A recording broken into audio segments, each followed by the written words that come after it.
अस्सलामुअलैकुम, आप देख रही हैं प्रोग्राम हर जाविये से। मैं हूं आपके साथ शुमाइला अरशद। इलेक्शन कब होंगे? 60 दिन में होंगे, 90 दिन में होंगे, 120 दिन में होंगे या इससे आगे भी जा सकते हैं? कुछ वाज़ेह सूरत हाल हो नहीं पा रही है।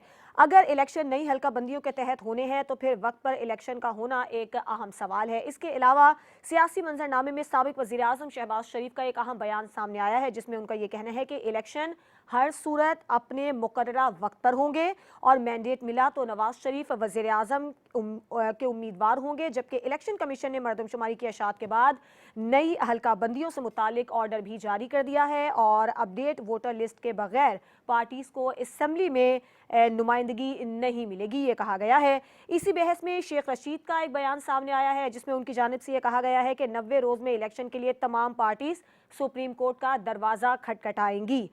इसके अलावा निगरां वज़ीर आज़म की जानिब से इस अज़्म का इजहार किया गया है कि मुकर्ररा मुद्दत में मुल्क की तरक्की की बुनियाद रखने की कोशिश करेंगे। ये अहम बयानात हमारे सामने आज आए हैं। अब सवाल ये है कि अगर पीपल्स पार्टी भी और मुस्लिम लीग नून भी ये चाहते हैं कि मुकर्ररा वक्त पर यानी 90 रोज़ में इलेक्शन हो और उनकी जानिब से ये मुतालिबा किया जा रहा है, तो फिर ऐसी खबरें क्यों आ रही हैं कि इलेक्शन में ताख़ीर हो सकती है? इस पर हम बात करेंगे। इसके अलावा एक अहम मामला भी आज हल हो गया। निगरां वज़ीर आला बलूचिस्तान के लिए अली मर्दान डोमकी के नाम पर इत्तेफाक कर लिया गया है। चौधरी परवेज़ इलाही की मुश्किलात का भी जिक्र करेंगे, जो किसी सूरत कम होकर नहीं दे रही हैं। जेल में रहकर भी चौधरी परवेज़ इलाही अपने मौक़िफ़ पर सख्ती से कायम हैं। आज लाहौर हाई कोर्ट में परवेज़ इलाही की नज़रबंदी से मुताल्लिक केस की समाअत हुई और अदालत ने यह कार्रवाई 22 अगस्त तक के लिए मुलतवी कर दी है। चौधरी परवेज़ इलाही के वकला की जानिब से अदालत से आज ये इस्तदा की गई कि उनके नज़रबंदी को गैर कानूनी करार दिया जाए। मुश्किलात कब ख़त्म होंगी और क्या ऐसा हो सकता है कि साबिक वज़ीर आला पंजाब चौधरी परवेज़ इलाही पीटीआई को खैरबाद कह देंगे? इसके अलावा आज के प्रोग्राम में कुछ महंगाई की भी बात होगी। महंगाई ने अवाम का जीना मुहाल कर दिया है। निगरां हुकूमत को एक हफ्ता हुआ है आए हुए, लेकिन उसके आते ही इसी हफ्ते में महंगाई की शरह ऊपर गई है। बहुत सी अशिया ऐसी हैं जिनकी कीमतों में बेपनाह इजाफा हुआ है। तो सियासी मौसम बदल गया है, लेकिन महंगाई का मौसम कब बदलेगा, आवाम को कब रिलीफ मिलेगा, ये बड़ा अहम सवाल है जो कि आवाम के जहनों में गर्दिश कर रहा है। प्रोग्राम का आगाज़ कर लेते हैं। अपने मेहमानों से मैं आपका तारुफ करवा देती हूँ। मुनव्वर भट्ट, ब्यूरो चीफ लाहौर, हमारे साथ मौजूद हैं। काशिफ रफीक, ब्यूरो चीफ इस्लामाबाद, और इम्तियाज़ खान फरहान साहब, ब्यूरो चीफ कराची, हमारे साथ मौजूद हैं। सबसे पहले मुनव्वर, ये बताइएगा, ये खबरें क्यों गर्दिश कर रही हैं कि इलेक्शन ताख़ीर का शिकार हो सकते हैं, जबकि दूसरी जानिब हम देख रहे हैं कि पीपल्स पार्टी भी और मुस्लिम लीग नून भी ये मुतालिबा कर रहे हैं कि इलेक्शन 90 रोज़ के अंदर हो। ये अभाम क्या है?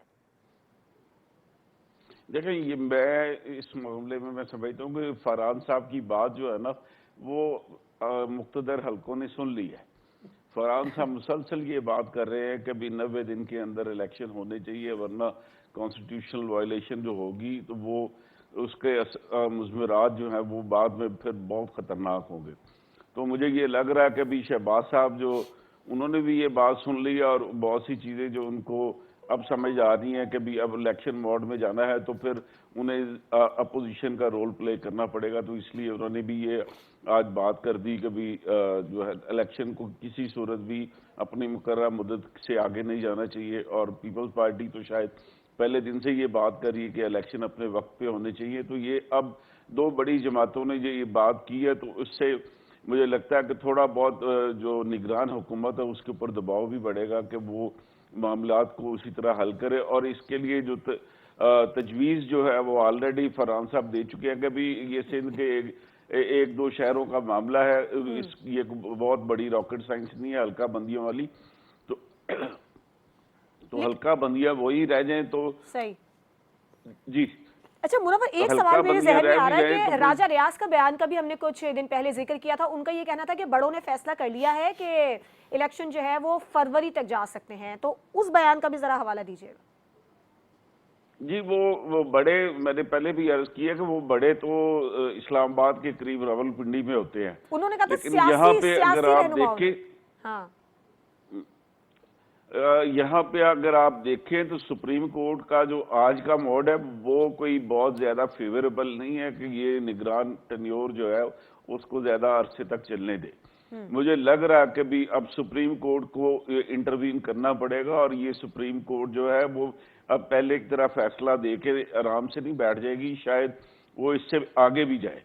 और ये वाली सूरत हाल जो है वो किसी के लिए भी काबिल कबूल नहीं होगी कि वो इलेक्शन को डिले करके तो अपने आप को अदालत के कटहरे में खड़ा कर ले। तो अब चूंकि दो बड़ी जमातों ने ये इस मामले के ऊपर आके प्रेशर डालना शुरू किया है या बात करनी शुरू की है, तो इसके यकीनी तौर पे असरात होंगे। और ये नून लीग खास तौर पे जो है वो अब इलेक्शन मोड में जाने के लिए उन्होंने ये बात की कि इलेक्शन को हर वक्त सूरत अपने वक्त पे होना चाहिए, ताकि ये वाला जो तासुर कि नून लीग ने या शहबाज शरीफ साहब की हुकूमत ने इस तरह के इंतजाम किए थे कि इलेक्शन अपने वक्त पे ना हो, तो वो अब उस मोड से और इस इल्ज़ाम से बाहर आने की एक एफर्ट है उनकी। ठीक है। अच्छा काशिफ, आपका इस पर क्या ख्याल है, कब होंगे, 60 में, 90 में या उससे आगे जाएंगे? और फिर जब इलेक्शन वक्त पे होने का मुतालिबा है तो फिर ताख़ीर की खबरें क्यों हैं? बिस्मिल्लाहिर्रहमानिर्रहीम। शुमाइला, कम अज़ कम आप इस बात की गवाह हैं कि मैं पहले दिन से एक बात कह रहा हूं कि 90 दिन से एक दिन आगे जाना मतलब आइन शिकनी है। और ये आइन शिकनी पंजाब और खैबर पख्तूनख्वा के मामले पे हो चुकी। और मेरे फोरम पे बैठे मेरे अहबाब ये बात कहते थे कि फरवरी से आगे इलेक्शन नहीं जाएंगे, फरवरी तक भी इलेक्शन हो जाएंगे, कोई मसला नहीं है। ये सब आई वॉश है, ये सब दोहरा म्यार है। PDM की हुकूमत में CCI का इजलास हुआ, वज़ीर आला सिंध, वज़ीर आला पंजाब, वज़ीर आला बलूचिस्तान, वज़ीर आला खैबर पख्तूनख्वा, 2 निगरान और 2 इलेक्टेड वज़ीर आला वहाँ पे मौजूद थे। वज़ीर आला बलूचिस्तान नहीं आ सके थे, लेट हो गए थे, स्पेशल हेलीकॉप्टर भेज के उन्हें बुलवाया गया था। रिकॉर्ड की बात है। मुराद अली शाह साहब ने क्यों CCI में एंडोर्स किया मरदमशुमारी को? मुराद अली शाह किस जमात के CM है? मुराद अली शाह बगैर जरदारी साहब से, बिलावल साहब से पूछ जाके एंडोर्स कर रहे। असल बात यह है कि बिलावल भुट्टो साहब एक बात कह रहे थे कि इलेक्शन को टाइम पे करवाएं, ना 1 घंटा पहले असम्बली तहलील करें ना बाद में करें। सही। ये PDM की हुकूमत ने कोशिश की कि निगरान वजीर आजम इसहाक डार साहब को बना दीजिए, शाहिद खान अब्बासी को बना दीजिए, फवाद को बना दीजिए, मखदूम अहमद महमूद को बना दीजिए। अगर तो इनमें से कोई निगरान वजीर आजम होता ये इलेक्शन ना करवाते 1 साल भी। ठीक। अब उनको पता लगा कि निगरान वजीर आजम भी हमारा नहीं, निगरान वज़रा भी हमारे नहीं। अब उनको ये शायबा जाना शुरू हो गया। और ऊपर से कुछ कमजोर सी आवाजें, जिसमें हम भी शायद उस आवाज में शामिल होंगे कि 90 दिन से आगे गए तो इनके ऊपर आइन शिकनी लगेगी। तो अब इनको याद आया कि हम 90 दिन में इलेक्शन चाहते हैं। सही। ये नून लीग ने शहबाज शरीफ साहब ने अब बयान दिया, शहबाज शरीफ साहब वजीर आजम थे जब ये फैसला हुआ। कोई किसी और ने फैसला नहीं किया। असल मसला यह है कि पीपल्स पार्टी, तहरीक इंसाफ, जमात इस्लामी तीनों एक पेज पे आ गए हैं कि 90 दिन में इलेक्शन होगा, हम सुप्रीम कोर्ट में जाएंगे। सुप्रीम कोर्ट बार ने चैलेंज कर दिया हल्का बंदियों को। असल इशू ये था कि आप दाव लगाने की कोशिश कर रहे थे, नहीं लगा PDM का दाव, अब कहते हैं 90 दिन में इलेक्शन करा दें। मैं तो हैरान इस बात पे हूं, अभी तो 14 अगस्त को नए निगरान वज़ीर आज़म आए हैं, अभी तो 4 दिन गुजरे हैं, तो आपको खुद अपने किए फैसलों को अनडू करना पड़ रहा है। और आप सब आस्तीने चढ़ा के गंडा से लेके बातों के, और आप सारे हो गए इलेक्शन कमीशन के। वो इलेक्शन कमीशन जनाब इलेक्शन करवाए 90 दिन में। सही। आपने मरदमशुमारी शाया कर दी। मरदमशुमारी शाया हो जाए आईनी कानूनी तौर पे, मरदमशुमारी शाया होने के बाद नई हल्का बंदियों के अलावा इलेक्शन कमीशन इलेक्शन नहीं करा सकता। एक बड़ा आईनी बहरान जन्म लेगा इससे। बिल्कुल बिल्कुल बिल्कुल। ये CCI का अगर एक सूरत है सिर्फ कि CCI का जो फैसला किया फोरम ने, उस फैसले को सुप्रीम कोर्ट अनडू कर दे। ठीक है। उसके अलावा कोई दूसरा रास्ता नहीं है। ये खुद इलेक्शन डिले करके गए हैं और ये खुद आइन शिकनी इस जमहूरियत को लेके गए हैं। अब जो मर्जी बातें करते रहे। ठीक है काशिफ। अच्छा इम्तियाज साहब, आपका इस पर क्या मौक़िफ़ है? ताख़ीर की खबरें क्यों गर्दिश कर रही हैं और ऐसे बहरान को कैसे ख़त्म किया जा सकता है? बिस्मिल्लाहिर्रहमानिर्रहीम। कौन कर रहा है ताख़ीर की खबरें? कौन कैंपेन चला रहा है? कि आप और मैं चला रहे हैं या दूसरे चला रहे हैं? कि राय आ रही है उसमें हम लठ लेके बिल्कुल पीछे घूम जाते हैं कि जी फला ने ये कर दिया, फला। मरदमशुमारी एक अलहदा चीज़ है, इलेक्शन एक अलहदा चीज़ है, और दोनों आईनी है, दोनों आईनी काम है। खुद काशिफ ने भी तस्लीम कर लिया कि मरदमशुमारी के बाद जनाब अली आप उसके बाद जो है नई हल्काबंदियाँ ज़रूरी हैं, सारी चीज़ें आईनी काम हो रहा है सारा। देखिए पॉलिटिशियन ही मसाइल अगर पैदा करता है ना, पॉलिटिशियन ही मसले का हल है। हम सिर्फ आसान हदफ हमारा सियासतदान होता है, उसको जिस तरह से चाहो मलाइन करो, जो करता धरता है। अब जैसे पिटिशन की बात हो रही है कि जी वो अंडू कर दे मरदमशुमारी के नोटिफिकेशन को, क्यों कर दे? अवामी नुमाइंदों का फैसला है, क्यों कर दे गए तो उसमें? अब उसमें बोले जी बदनीयती थी, तो बदनीयती तो बहुत सारी है, बदनीयती तो फैसलों में भी आ रही है। मिसाल के तौर पे आज रिमार्क्स आए कि मैं रिटायर होने वाला हूँ, उससे पहले मैं ये फैसला करके जाऊँगा, नहीं तो होगा। तो इसका मतलब हो गया कि अब फैसला पार्शल होगा, किसी साइड भी हो। तो ये बातें हम सिर्फ सियासतदानों के एंड पे क्यों रखते हैं? मरदमशुमारी के बाद हल्का बंदी, जो अभी मुनव्वर भट्ट साहब कह रहे थे, मैं पहले दिन से हम भी यही बात कर रहे हैं कि उसका एक हल है। अब ये शहबाज शरीफ ने बात की है, उन्हें चाहिए एक ऑल पार्टीज कॉन्फ्रेंस फौरी तौर पे विद इन 2 and 3 days बुला लें और रखे कराची के अंदर। आ जाए आप उधर। जो सिर्फ सबसे बड़ी डिमांड ये कर रही है MQM की तरफ से आ रहा है, और थोड़ा बहुत जमात इस्लामी जो सेंसिस के भी अगेंस्ट है वो थोड़ी बात कर रही है। आप उनको तैयार कर लें और एक रेजोल्यूशन बना के तमाम सियासी जमातें आगे भेज दें। लेकिन इसके बाद देखिएगा जो माजी की हुकूमत थी उसकी तरफ से ऑब्जेक्शन आएगा। सारी चीज़ें मसले का हल है। बात यह है कि सियासी इदारा पार्लियामेंट कोई फैसला कर ले, वो अंडू करने के लिए सब तुल जाते हैं। बिल्कुल। और कोई दूसरा बासर इदारा कोई फैसला करता है तो सब कहते हैं वाह वाह कमाल हो गया, आइन की सुपरमेसी हो गई। कैसे आइन की सुपरमेसी हो गई? मैं कहता हूं अगर पंजाब में वायलेशन हुई है तो सदर मुमलिकत आरिफ अलवी को भी उसमें शामिल किया जाए। उस वायलेशन का आगाज कहीं आपको PDM की हुकूमत नहीं मिलेगी जिसने ये कहा कि 90 दिन से आगे जाए। उन्होंने एक उजूरदारी पेश की, इलेक्शन कमीशन ने वहां पे दिया था, और सेक्रेटरी फाइनेंस को खुद बुलाया था सुप्रीम कोर्ट ने, और जो हमारे लॉ इन्फोर्सिंग एजेंसीज हैं उनको खुद बुलाया था सुप्रीम कोर्ट ने। उन्होंने कहा जी हम नहीं दे सकते, हम सिक्योरिटी प्रोवाइड नहीं कर सकते। उन्होंने बोला फाइनेंस हम नहीं कर सकते। PDM ने कहा पे किस हुकूमत ने आगे जाके, एडवोकेट जनरल ने एक बात की थी कि पूरे मुल्क के अंदर एक साथ इंतखाबात होने चाहिए। उस वक्त एक दूसरा वर्जन भी आया था कि जनाब एक पेंडिंग एप्लीकेशन पड़ी हुई है अराकी ने पंजाब असम्बली की कि हमने वोट ऑफ कॉन्फिडेंस दिया है चीफ मिनिस्टर को, उसने very next day assembly dissolve कर दी। जो असेंबली डिसॉल्व करने का मशवरा देने वाला वजीर आला है वो ये कह रहा है कि गलत हुआ है। तो उस वक्त ये बात आई थी कि ये असेंबली बहाल कर दी जाए। उस वक्त इतने सारे मामला थे, असेंबली बहाल कर देते आप, सारी की सारी चीजें इक्वेशन हो जाती, सारे होते। अब ये सियासतदान करे जो भी करे, अच्छा करे तब भी बुरा। अब ये नेब का चल रहा है मामला कि जी नेब उन्होंने ऐसे कर दिया। भाई ये तो हर दौर में आप करने दें, आगे एहतसाब करें। जिस तरह से हर इदारे का एहतसाब, अगर जुडिशरी का एहतसाब जुडिशल काउंसिल करती है और इदारों का एहतसाब करती है तो पार्लियामेंट को कर दें, इनको आपस में कर दें। सही। काशिफ क्या कह रहे हैं आप, मुख्तसर बताइएगा। मैं सिर्फ एक बात ये कहना चाह रहा हूँ कि मेरे भाई को याद करवा दूं कि जब पैसे देने की बारी आई, कायमा कमेटी ने कहा आप पैसे नहीं देंगे, पार्लियामान ने रेजोल्यूशन पास की, ठीक है। अब बात ये है कि अब तो निगरान हुकूमत तो पैसे देगी, आपने मना किया कि हम इकट्ठे पैसे नहीं दे सकते। ये आई वॉश जो है, अवाम इतनी भी सादा नहीं है, अवाम इतनी सादा नहीं है इम्तियाज साहब। यार पैसे का क्या ताल्लुक इलेक्शन से? आगे चले जाए, पैसे का क्या ताल्लुक? और भाई इलेक्शन, और सर बात सुने ना, इलेक्शन का शेड्यूल कैसे हो जाए? पैसा है नहीं, इलेक्शन कैसे अनाउंस कर कैसे हो जाएगा? अवाम इतनी सादा, इतनी भोली नहीं है, अवाम इतनी सादा और भोली नहीं है कि आप पहले मर्दमशुमारी के मामले को लेके इलेक्शन की ताखीर के सारे ट्रैक सीधे कर जाएं, और अब आप कहें जी हम तो चाहते 90 दिन में इलेक्शन। अब ये तो हम देखेंगे कि ये इलेक्शन का किस करवट बैठता है। एक ब्रेक का वक्त हुआ है, ब्रेक के बाद पीपल्स पार्टी को मैंने तो नहीं कहा, पीपल्स पार्टी मैदान में आई है 90 दिन के लिए। ब्रेक के बाद दोबारा बात कर लेंगे। एक ब्रेक का टाइम हुआ है, ब्रेक के बाद जब हम वापस आएंगे तो क्या चौधरी परवेज इलाही PTI को खैरबाद कह देंगे? अभी तक वो साबित कदम है, PTI के साथ है, आखिर उनकी मुश्किलात कब खत्म होंगी, इस पर बात करेंगे एक ब्रेक के बाद।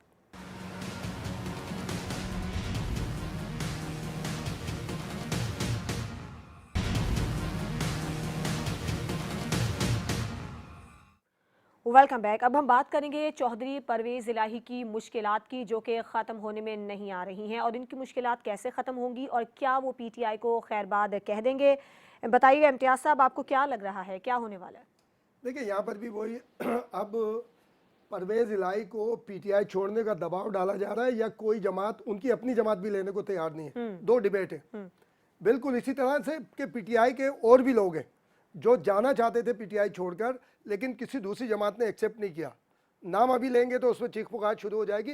तो परवेज इलाही के ऊपर जिसने वादा खिलाफी टॉप टू बॉटम की, कि जिसने मिठाई खा के सारे बिठा के सारा तय हो गया कि दूसरे दिन धोखेबाजी की जिस शख्स ने, अगर उसको अब कोई लेने को तैयार नहीं है तो हम उसके लिए अब क्या कैंपेन चला रहे हैं? साबित कदम, पीछे हटने को तैयार नहीं है, वो हर अव्वल दस्ते में खड़े होने को डटकर तैयार है, तो भाई हो सकता है उन्हें कोई लेने को तैयार नहीं हो। चौधरी शुजात ने मुलाकात की और दूसरों ने की, ये भी तो हम इसके ऊपर क्यों बात नहीं करते कि एक वादा खिलाफ जिसने जो बदतरीन यानी नवाज शरीफ ने होके कर दिया, आसिफ जरदारी साहब के पास मिलने आ गए, सब चीज हो गई, दुआ भी हो गई, उसके दूसरे दिन धोखा, बदतरीन धोखा, और जिसकी इनको सजा मिली पंजाब हुकूमत इंजॉय नहीं कर सके, कुट भी लगी, कहीं भी लगी, हाथ पे पट्टी बांध के झूठी सी बैठ गए। तो हमें ये बात भी करनी चाहिए। अब हम उनका करेक्टर बड़ा बनाने की कोशिश कर रहे हैं कि जनाब वो तो बड़े साबित कदम निकले, नहीं साबित कदम निकले, और भाई वो जो चाह रहे हैं वो नहीं हो पा रहा। वो बार बार कह रहे हैं, जो दोस्त बताते हैं वो सियासी जमात कोई तैयार नहीं है उनके साथ चलने को, कोई लेने को तैयार नहीं है। फिर हमने कैंपेन चलाई, शाह महमूद कुरैशी को इसलिए रखा गया है कि शाह महमूद कुरैशी टेक ओवर करेंगे पीटीआई। पीटीआई जिसके नाम से है उसी के नाम से, बिल्कुल उसी तरह जैसे मुस्लिम लीग नून जिसके नाम पे, पीपल्स पार्टी जिसके नाम पे, एमक्यूएम जिसके नाम पे, जो सियासी जमातें जिसके नाम पे उन्हीं के नाम पे।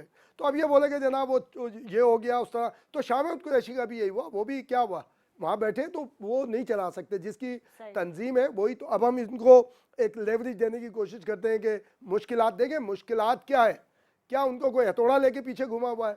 अब जो भी चाहते हैं उनके साथ होता है, मज़ेदार हो रहा है सारा। अब के जी एक केस से दूसरे केस में तो अपना दौर भी देख लें, वो जब ये मामलात हो रहे थे, अगर ये भी बैठ के बड़े तरीके से कर, क्या इनके ऊपर इल्ज़ाम नहीं है कि जब वो पंजाब असम्बली का इलेक्शन होना था, डिप्टी स्पीकर के साथ क्या कुछ हुआ था। हम एक चीज़ के जनाब वो मुश्किल में नहीं है, ये सियासत में होता है, मगर ये चौधरी साहब के साथ शायद पहली मर्तबा हुआ है। ठीक है। और वो भी इसलिए कि आप जो वादा खिलाफी करेंगे तो ये सारी चीज़ें होती हैं इसमें बैठ के कि उनको प्रेशराइज किया जा रहा है कि वो प्रेस कॉन्फ्रेंस कर दें। ऐसा अगर हो रहा होता ना शुमाइला, तो अब तक 150-200 प्रेस कॉन्फ्रेंस हो चुकी होती। ऐसा नहीं है, बंदे की अपनी विल होती है, फिर वो एक दूसरे पे डाल देते हैं कि जनाब फलां ने प्रेशर किया, फलां ने किया। चौधरी सरवर का क्या हुआ, चौधरी सरवर को किसी ने प्रेशर किया था कि वो क्यों में शामिल हो गए, बाद में जब इस्तेकाम पार्टी बनी तो पहले वो मिलके गए थे इस्तेकाम पार्टी के साथ। तो ये सारा सियासत में होता है। तो हमें दोनों साइड देखने चाहिए कि यार ये भी हो सकता है हम बंदे को हीरो भी बना देते हैं और दूसरे को बोलते हैं कि जनाब ये हो गया। ठीक है। अच्छा काशिफ, वैसे आपको भी यही लग रहा है कि साबित कदमी का मामला नहीं है, कुछ मजबूरी है?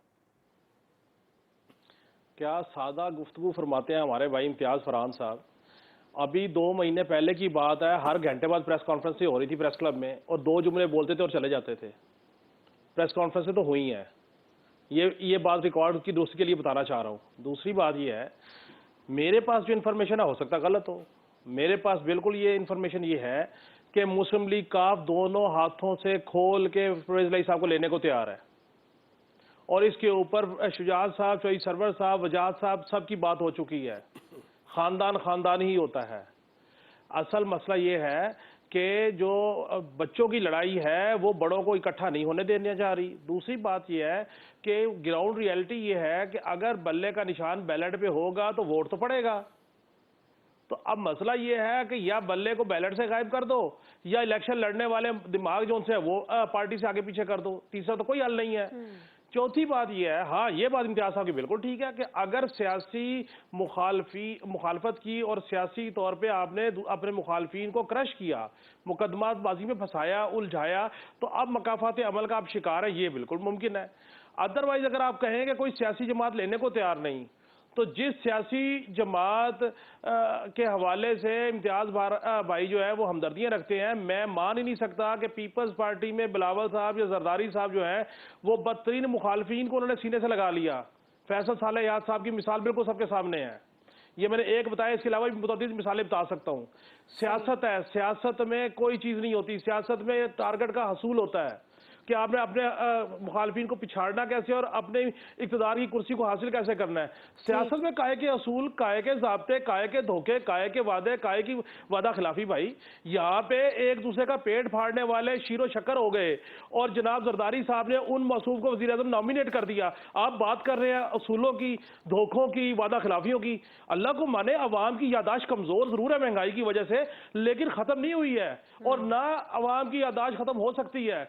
ये तकारीर, ये बातें, ये मुतालबे, मैं आपको बताऊं कि परवेज इलाही ने किरदार कुशी नहीं की बीबी शहीद की, चौधरी शुजात ने किरदार कुशी नहीं की बीबी शहीद की। किसने किरदार कुशी करवाई या की बीबी शहीद की? क्या वो आज आपस में एक प्लेटफॉर्म पे बैठ के इकट्ठे सियासत नहीं कर रहे हैं? इसकी वजह यह है कि वक्त जो है वो एक दूसरे के करीब कर देता है।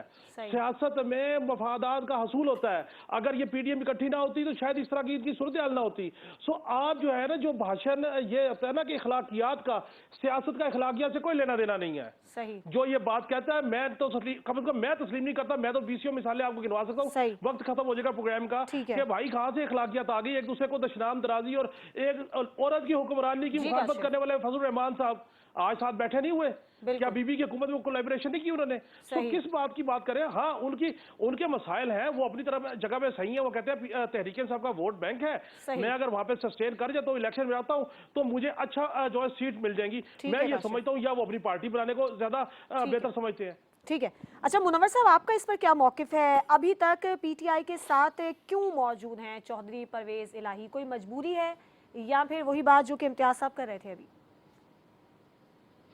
नहीं, मैं यहाँ पे अपने भाई इम्तियाज के लिए ना रिकॉर्ड की दुरुस्तगी जरूर करना चाहूँगा। परवेज लाई अपनी जगह पे क्यों खड़े हैं ना, इसके हवाले से अगर आपकी इजाज़त हो तो 2 मिनट के लिए का एक वाक़या मैं बयान कर दूँ। माजी में जाना पड़ेगा। ये 90s की दिहाई है। नवाज शरीफ साहब इलेक्शन लड़ रहे थे और उधर से पीपल्स पार्टी की मोहतरमा बेनज़ीर भुट्टो जो है वो कैंपेन चला रही थी। गुजरात में उनका बहुत अच्छा जलसा हुआ। चौधरी अहमद मुख्तार साहब ने वहाँ पे रिसेप्शन दिया बीबी को, और वहाँ पे पीपल्स पार्टी का बहुत ज़बरदस्त रिस्पांस था। उस ज़माने में पंजाब में मुस्लिम लीग नून और पीपल्स पार्टी ही 2 बड़ी जमातें थी। तो ऐसे हालात में मियां मोहम्मद नवाज शरीफ साहब ने एक जलसा रखा गुजरात में ताकि काउंटर वो नैरेटिव किया जा सके। तो गुजरात में बहुत वालहाना इस्तकबाल हुआ। मियां साहब की गाड़ी को अहले गुजरात ने अपने कंधों पे उठा लिया। मियां साहब इस कदर खुश हुए इस रिसेप्शन के ऊपर, उन्होंने कहा कि अगर मैं जीत गया, मुस्लिम लीग नून जीत गई, तो चौधरी परवेज इलाही साहब जो है वो पंजाब के हमारे वजीर आला होंगे। मुस्लिम लीग नून जीत गई। उसके बाद पंजाब की वजारत आला का मामला आया तो हमारे एक मरहूम सहाफ़ी, बहुत अच्छे किरदार के मालिक, बहुत वेल रिप्यूटेड थे, मजीद निज़ामी साहब जी। उन्होंने मियाँ शरीफ से बात की कि ये शहबाज साहब को वज़ीर आला पंजाब बनाए, तुहाड़ा पुत्र है, तो ये बारे च कुछ सोचो। शहबाज साहब उस दौर में उन्होंने इस कदर जज्बातीपन का मुजाहरा किया कि मियाँ नवाज शरीफ को अपनी जो बात कही हुई थी उससे पीछे हटना पड़ा। और सही। उसके बाद शहबाज साहब तो वज़ीर आला बन गए, लेकिन परवेज इलाही ने शहबाज साहब को माफ नहीं किया। तो आज के दिन तक जो उसके बाद शहबाज साहब उनके पास गए भी थे, तो शहबाज साहब को के ऊपर वो ट्रस्ट करने के लिए बिल्कुल तैयार ही नहीं थे। और अभी भी वो शहबाज शरीफ की मुखालफत में अपने स्टैंड के ऊपर खड़े हैं।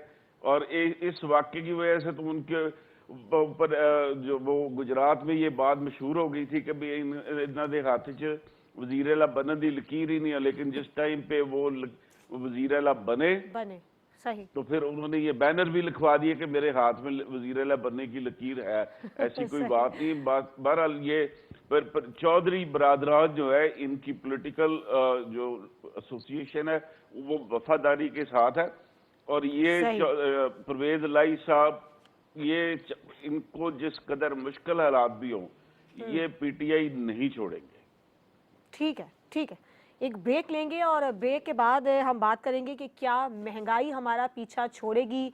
महंगाई की शरह दिन ब दिन बुलंद होती चली जा रही है, लेकिन आवाम का कोई पुरसाने हाल नहीं है। इस पर बात करेंगे एक ब्रेक के बाद।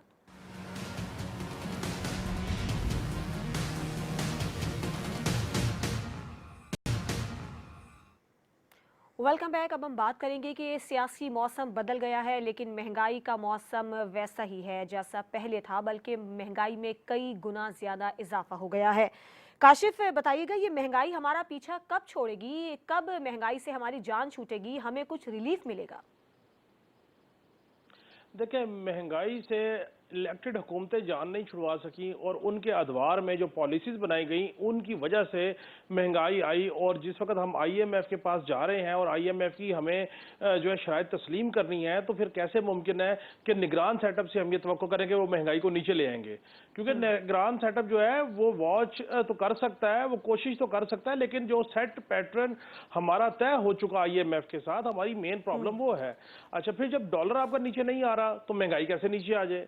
अच्छा, ये जो महंगाई की शरह बढ़ रही है, अभी तो नई निगरान हुकूमत ने 14 अगस्त को वज़ीर आज़म साहब ने हल्फ उठाया और बाकी काबीना का आज पहला इजलास था, तो इनके जो पॉलिसीज है उनका तो इम्पैक्ट जो है वो हफ्ते 2 हफ्ते के बाद आएगा और हम देखेंगे कि वो क्या स्ट्रेटजी उन्होंने अपनाई है कि किसी तरीके से रिलीफ मिल सके। लेकिन जो प्रीवियस हुकूमतें थी, पिछले तकरीबन 5 साल की जो हुकूमतें थी, तहरीक इंसाफ हो या PDM हो, इन तमाम की हुकूमतों ने भी लामहला कोशिश की, लेकिन कोशिश से महंगाई कम नहीं हो सकी। कि बहुत सारी शुनीद थी, बहुत सारी एक्सपेक्टेशन थी, हमारे दोस्तों की भी थी, हम भी सोच रहे थे कि शायद डार साहब कोई ऐसी रॉकेट साइंस निकालेंगे कि जो महंगाई वो नीचे आ जाएगी, डॉलर नीचे आ जाएगा, पेट्रोल नीचे आ जाएगा, बिजली नीचे आ जाएगी, जिसकी वजह सिर्फ हमें ये लगती थी साफ़ी तालिब इल्म के हैसियत से कि अगर ये महंगाई नीचे करेंगे तो इलेक्शन में कंटेस्ट करेंगे, अदरवाइज आवाम के पास ये कैसे जाएंगे इलेक्शन लड़ने के लिए। ये एक ऐसा आर्गूमेंट था जिसकी तवक्को थी कि ये चीजें नीचे आएंगी। लेकिन अनफॉर्चुनेटली जिस वक्त PDM की हुकूमत या शहबाज शरीफ साहब की हुकूमत गई, उस वक्त कोई भी ऐसा एक मेजर स्टेप नहीं लिया गया महंगाई को नीचे लाने का, जिसके बारे हम कहें कि उन्होंने एक स्टेप लिया जिसकी वजह से महंगाई का ट्रिकल डाउन इफेक्ट आना शुरू हो गया। बहरहाल बहुत ज्यादा टफ पोजीशन है, गरीब बहुत ज्यादा परेशान है। और देखें, मैंने अब से पहले भी आपके प्रोग्राम में कहा कि अभी आप जमा खातर रखिए, अभी बिजली के बिल आने दीजिए। अभी तो जुलाई के बिल अगस्त में आए हैं, अभी अगस्त के बिल सितंबर में आएंगे, तो फिर आपको पता लगेगा कि हमारे साथ हुआ क्या, हमारे साथ पॉलिसियों ने किया क्या। गरीब आदमी जिसकी 20-30 हज़ार तनख्वाह है, वो बेचारा बिजली का बिल भरेगा या बच्चों के पेट पालेगा? मैं ये समझता हूँ इसके लिए हमें अना जिद हटदर्मी से को एक साइड पे रख के विजडम के साथ तमाम सियासी अकाबरीन को एक टेबल पर बैठना पड़ेगा मिसाक मईशत के लिए। ठीक है इम्तियाज साहब, आपको कुछ आसार नजर आ रहे हैं कि महंगाई कम होगी या आपको सूरत हाल और गंभीर होती नजर आ रही है महंगाई के हवाले से? फाइनेंस को पॉलिटिकल फ्री करना पड़ेगा। ये स्पेशल जो फैसिलिटेशन काउंसिल बनी है, अल्लाह करे पूरी तरह फंक्शनल हो, जिसकी एपेक्स कमेटी में हमारे आर्मी चीफ भी शामिल हैं, ताकि और दूसरा हमारा बिजनेसमैन, हमारे ताजिर जो हैं उनको पाकिस्तानी बनना पड़ेगा। हर एक को बोलना कि जी सियासतदान फलां फलां बने, क्योंकि ये 150-200% से कम पे बिज़नेस करने को तैयार नहीं। पूरी दुनिया में मशहूर है पाकिस्तान का बिज़नेस कम्युनिटी, और वो सबकी बात नहीं कर रहा, चंद एक हैं जो इससे एग्जम्प्टेड, वरना तो 100% पे तो लाजमी हमारे यहाँ बिज़नेस होता है। इनके अगेंस्ट कोई ना कोई कार्रवाई करनी पड़ेगी। हमारे यहाँ महंगाई नहीं, ये वेजेस कम है। अभी सिंध गवर्नमेंट ने जो गंदम की और शुगर केन की कीमत डबल से भी ज़्यादा कर दी है। उससे क्या होगा, हमारे गांव के जो लोग हैं, हम जो कल्टीवेशन से वाबस्ता है, अब हमारी वहाँ पे इनकम बढ़ेगी और बहुत ज़्यादा बढ़ेगी, और वो वापस आएगा पैसा। इसी तरह शहरों में जो तनख्वाहदार तबका है, देखिए कोई असर नहीं पड़ता। जो सब्जी भी बेच रहा है ना, कोई असर नहीं है उसके ऊपर। महंगी लाता है, उससे आगे ज़्यादा महंगी बेचता है, मुनाफे पे उसके कोई फ़र्क नहीं है, मुनाफा और ज़्यादा लेता है। दूध लाता है बंदा, दूध आगे बेचता है, महंगा करके बेचता है। मैं और आप जो तनख्वाहदार हैं, उनका मसला असल में हमारी तनख्वाहें कम हैं।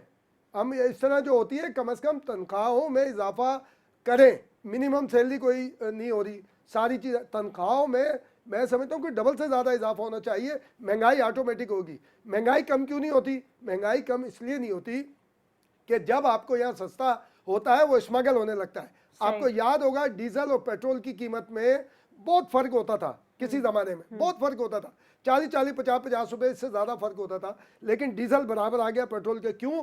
कि जब ये जहाज शुरू हुआ अफगानिस्तान में, जिसने पाकिस्तान की तबाही का जिम्मेदार है, ये सारी की सारी वहीं से बुराइयां शुरू हुई पाकिस्तान में।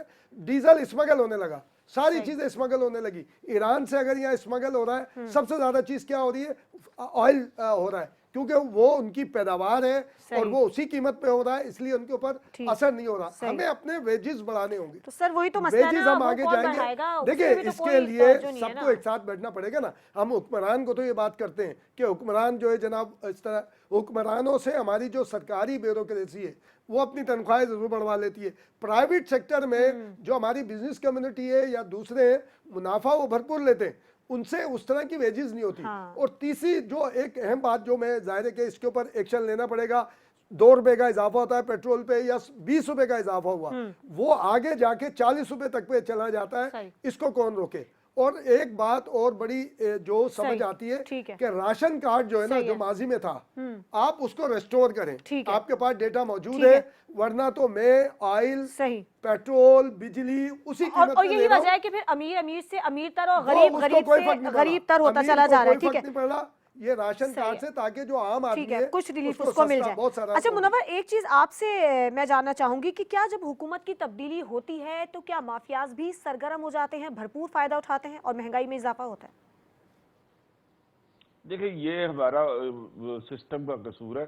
ये हमने अपने जो डिप्टी कमिश्नर हैं उनको सियासी अमूर पे लगाया हुआ, जबकि उनके जो असल काम है, जो उनकी अथॉरिटी है, उसको अगर आप देखा जाए तो डेली रेट कार्ड जो है वो डिप्टी कमिश्नर के ऑफिस से निकलता है। लेकिन आपने कभी सुना कभी कोई प्राइस कंट्रोल करने के लिए किसी मजिस्ट्रेट ने किसी मार्केट को विजिट किया हो, किसी जगह पे जाके उन्होंने जुर्माने किए हो, कोई चीज़ें खरीदारी करके तो उसको उस रेट को इम्प्लीमेंट किया हो, जो कि वो उनके अपने ऑफिस से निकल रहा है? नहीं। ना ना, कभी वो ऐसा हमने नहीं अपने हमने अपने सिस्टम को खुद ही तबाह किया है। बिल्कुल। अगर आज इंटरिम गवर्नमेंट भी चल रही है, अबूरी हुकूमत, ये सिर्फ अपने डिप्टी कमिश्नर्स जो है उनको ये हिदायत करें कि जो रेट कार्ड आप निकाल रहे हैं डेली का, इसको इंश्योर करें कि इस पे चीज़ों की खरीदो फरोख्त हो।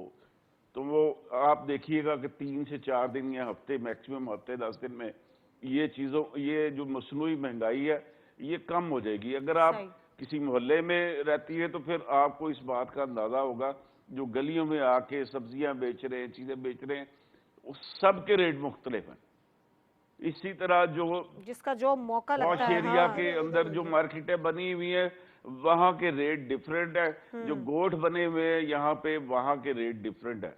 जो हमारी बड़ी मार्केटें हैं वहां का रेट और जो लोकल किराने वाले का रेट है उसमें कम अज कम 100% नहीं तो 50% का मार्जिन जरूर ये लोग रखते हैं। तो इसको कंट्रोल कौन करेगा? बिल्कुल। हुकूमत ने एक चीज निकाल दीजिए कि सब्जी की कीमत ये होगी, फ्रूट की कीमत ये है, चीनी की ये है, आटे की ये है, तो अगर वो उस कीमत पे ये चीजें नहीं बिक रही तो उसको किसी ने चेक भी करना है या नहीं करना। सही। तो ये मैं समझता हूँ कि ये हमारी हुकूमतों की नाकामी है कि वो अपनी एडमिनिस्ट्रेशन से ये काम नहीं ले सकी, या उनकी ये सही। प्रायोरिटी नहीं है कि वो इसके ऊपर इनको लगाएं। ठीक है, ठीक है। आज के प्रोग्राम का वक्त ख़त्म हो गया है। काशिफ आपका बहुत शुक्रिया, मुनव्वर आपका बहुत शुक्रिया, इम्तियाज़ खान फरहान साहब आपका बहुत शुक्रिया। और वही बात कि महंगाई पर काबू पाने के लिए एक तो तनख्वाहों में इजाफे का होना बहुत ज़रूरी है, और दूसरा ये कि चेक एंड बैलेंस का निज़ाम भी बेहतरीन होना चाहिए ताकि आवाम को रिलीफ मिल सके। आज के प्रोग्राम से इजाज़त दीजिए। अल्लाह हाफ़िज़।